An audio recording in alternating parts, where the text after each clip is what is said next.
Yo, Jonathan here, and this is a look at my 714 Dolby Atmos ready workspace, which is powered by the Apogee Symphony I Mark II. So for a quick breakdown, I am running this through Logic Pro on a 14-inch M1 Max MacBook Pro, which is then connected to the Symphony I Mark II via Thunderbolt. They market this as plug and play, which is a little wild, and I don't know if you'd necessarily associate those words together in the same sentence, but I can assure you it is plug and play. Honestly, getting the speakers into the ceiling, that was the challenging part, whereas the interface, that was easy. For the speakers, I am running 11 powered monitors and a pretty beefy sub from Genelec, and the way that breaks down is outputs 1 through 8 on the Symphony are first fed to the subwoofer. This is going to handle bass management as well as an input for the LFE channel. And then outputs 9 through 12 are sent directly to the height channels, which are running at full range since they're not being crossed over. Now, where the magic happens is with the Symphony Control software, especially after the latest update, which is specifically tailored for immersive audio.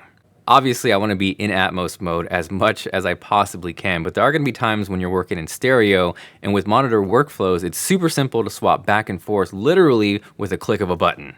What's especially nice is there are icons where you can quickly see which speakers are active and which speakers aren't, and it's that kind of attention to detail that takes the guesswork out of everything. So if it only did that, I would be 100% content, but let's say you have a different pair of reference monitors, something flatter, more vintage, smaller without a sub, or something you just know like the back of your hand. Not only can you go from Atmos to stereo, you can swap speakers altogether.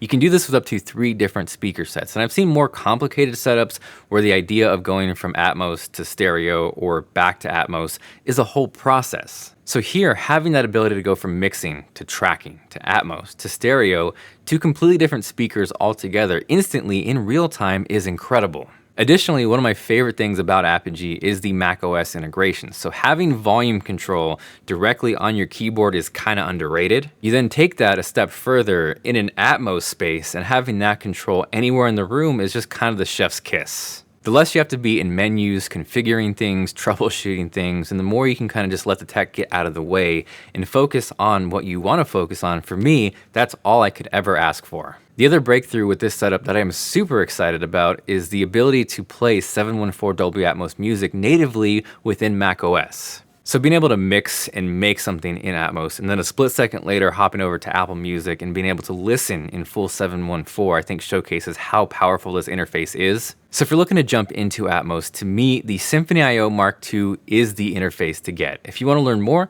you can check it out at apogeedigital.com, or if you want a deeper dive on this space, you can find me at youtube.com/TLD.